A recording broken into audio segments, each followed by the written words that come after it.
Assalamu alaikum. Welcome to Physics NBF Class 9 Chapter Number 1. Today we are going to discuss measuring instruments. आज हमारे इस topic के अंदर सबसे पहले तो हम measuring instruments को पढ़ेंगे कि what are measuring instruments. They are used to measure the length, volume, diameter of any object. इस तरह के इंस्ट्रूमेंट्स हमें लेबॉर्ट्रीज के अंदर भी नज़र आते हैं। इस तरह के इंस्ट्रूमेंट्स हम लोगों को जेन्युइन होम्स के अंदर भी नज़र आ रहे होते हैं। आप कहीं पर भी इन इंस्ट्रूमेंट्स का इस्तेमाल कर सकते हैं। हमारी बुक के अंदर कुछ हमें इंस्ट्रूमेंट्स बताए गए हैं, जैसे कि मीटर रूल हो गया, मेजरिंग टेप हो गया, वर्नियर कैलिपर्स की हो गई, जिनको हम बारी बारी पढ़ेंगे। हम स्टार्ट लेंगे with metre rule and measuring tape. अच्छा, ये मैंने मीटर रूल के कुछ पॉइंट्स लिखे हैं जो कि आपकी बुक में एज अ पैराग्राफ गिवन है। ये शॉर्ट क्वेश्चन अगर आपका मीटर रूल्स का आएगा, क्योंकि मीटर रूल एक शॉर्ट क्वेश्चन ही है, तो उसी के लिए मैंने यहाँ पे कुछ पॉइंट्स लिखे हैं। मीटर रूल बेसिकली अगर मैं इसको जेन्युइन नॉर्मल जुबान में बताऊँ तो ये बिल्कुल वैसा ही होता है जैसे आपके पास स्केल्स होते हैं जिनसे आप मार्जिन लाइंस लगाते हैं नोटबुक्स वगैरह पर। तो वैसे ही हम लोग मीटर रूल को भी देखते हैं। ठीक है, मीटर रूल के नाम पे जैसे कि लिखा हुआ है कि it has a metre in it, यानी कि this ruler is 1 metre long. ठीक है ना, इसके अंदर 1 मीटर की लंबाई होती है और 1 metre is equal to 1000 millimetres. तो इसके अंदर हमारे पास 1000 मिलीमीटर्स की लाइंस होती हैं and it has 100 centimetres of lines. जैसे कि हमारे पास एक नॉर्मल जो रूलर होता है उसमें क्या होता है, मेरे पास अगर मैं यहाँ पे एक रूलर बनाती हूँ तो इसमें छोटी छोटी लाइंस होती हैं पहले। ठीक है, मैं यहाँ पे 4 बनाऊंगी एंड देन एक बड़ी लाइन आती है। ठीक है, तो इसमें जो छोटी छोटी लाइंस है तो आप लोग ये कंसिडर कर लें कि जो छोटी लाइंस मैंने बनाई है ये मिलीमीटर्स की लाइंस है इन अ मीटर रूल, एंड ये जो बड़ी वाली लाइन आई है ये सेंटीमीटर्स की लाइन है। सिमिलरली दोबारा से ये छोटी छोटी लाइंस दोबारा आएंगी एंड देन इसके बाद हमारे पास कुछ लाइंस हम आगे बनाएंगे एंड देन मेरे पास बड़ी लाइन आ जाएगी एंड इस तरह से ये चलता चला जाता है।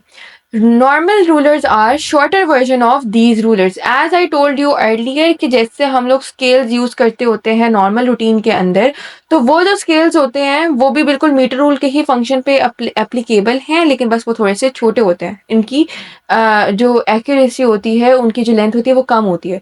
They are use to find the length of an object. ये किसी भी ऑब्जेक्ट की लेंथ फाइंड करने में काम करते हैं।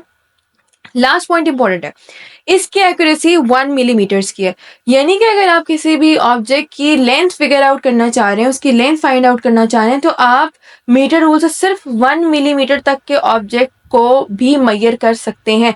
जैसे अगर मैं दोबारा से ये वाला बनाती हूँ, ठीक है, तो इसमें अगर एक ऑब्जेक्ट मेरे पास, अगर मैं इसको किसी और कलर से डिनोट करूँ, अगर मेरे पास एक ऑब्जेक्ट है जो कि सिर्फ इतना सा है, ठीक है ना, सिर्फ इतना सा है, तो देखिए फर्स्ट लाइन आ रही है। फर्स्ट लाइन क्या इंडिकेट कर रही है? फर्स्ट लाइन इंडिकेट्स कि 1 मिलीमीटर की लाइन है ना ये।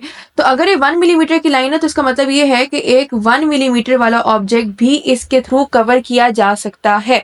सही है, तो आप मीटर रूल से एक्यूरेसी 1 मिलीमीटर तक के ऑब्जेक्ट की भी अटेन कर सकते हैं, हासिल कर सकते हैं। Now let's move towards the next type, that is measuring tape. Okay, next we have is the measuring tape. As we know measuring tapes हम लोग कहाँ पे मोस्टली देखते होते हैं? आपको एक कारपेंटर्स के पास नजर आएगी, देखने को मिलेगी आपको। ये मतलब ऐसे लोगों के पास देखने को मिलेगी जिनको ज़्यादा बड़ी बड़ी लेंथ्स को मेजर करना पड़ता है, डिस्टेंसेस को मेजर करना पड़ता है, क्योंकि एक फ्लेक्सिबल टेप है ना, मतलब आप इसकी लेंथ बहुत ज़्यादा बढ़ा भी सकते हैं as compare to the area. जितना आपको एरिया रिक्वायर्ड होता है, जितनी आपको लेंथ रिक्वायर्ड होती है, आप उस हिसाब से इसको स्ट्रेच कर सकते हैं और इसमें से आप टेप बाहर को एक्सटेंड आउट कर सकते हैं। ठीक है, इसीलिए मैंने इसके जो शॉर्ट क्वेश्चन के पॉइंट्स बनाए हैं, इसमें फर्स्ट पॉइंट मैंने क्या लिखा है कि it is a flexible tape, यानी कि आप इस टेप को अपने हिसाब से एडजस्ट कर सकते हैं।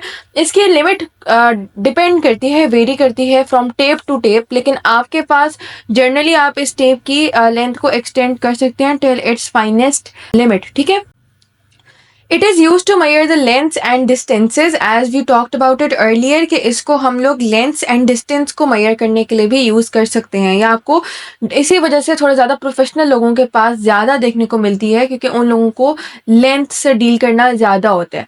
ठीक है, it's consist of ribbon of plastic और मेटल। जो आपको नज़र आ रहा होता है इसके अंदर से रिबन निकलता हुआ, उसका मटेरियल आपके पास प्लास्टिक का होता है, मेटल का होता है, somehow somewhere it is also of the fibre. ठीक है, वो डिपेंड करता है। It's common units are inches and centimetre. Mostly हमारे पास जो मेजरिंग टेप्स होती हैं उनके यूनिट्स हमारे पास कौन कौन से होते हैं? इंचेस होते हैं एंड सेंटीमीटर्स होते हैं। ठीक है, it can measure lengths ranging from few feet to several metres. वही बात जो हम लोगों ने पहले की थी कि इसके अंदर आप डिफरेंट लेंथ्स को मेजर कर सकते हैं, कुछ फीट से लेकर बहुत मीटर्स तक भी आप इसको लंबी जगहों को मेजर करने में काम कर सकते हैं, क्योंकि ये तो डिस्टेंसेस को भी मेजर करती है ना। तो अगर हम इन मेजरिंग इंस्ट्रूमेंट्स को कंपेयर करें जो हमने आज पढ़े, metre rule and measuring tape, तो उसके निस्बत जो मेजरिंग टेप है वो ज़्यादा बड़ी बड़ी एरियाज को कवर करने में काम करती है, और जो मीटर रूल होता है that is limited to just a metre long thing. ठीक है, जो चीज़ 1 मीटर तक की होगी सिर्फ उसे कोई मेजर कर सकता है। मीन वाइल मेजरिंग टेप पे अगर हम अपने आप को स्विच करते हैं तो मेजरिंग टेप ज़्यादा बड़े बड़े एरियाज को भी कवर कर सकता है। तो आज हम लोगों ने सिर्फ यही 2 मेजरिंग इंस्ट्रूमेंट्स पढ़े। इंशाल्लाह जो हमारी नेक्स्ट वीडियो होगी उसके अंदर हम लोग वर्नियर कैलिपर पे स्विच करेंगे एंड स्क्रू गेज को देखेंगे। अगर आज की वीडियो में आपको कोई सा भी प्रॉब्लम हो, you can freely ask us in comment section, we will definitely reply you there. Wait till our next videos, till then अल्लाह हाफिज।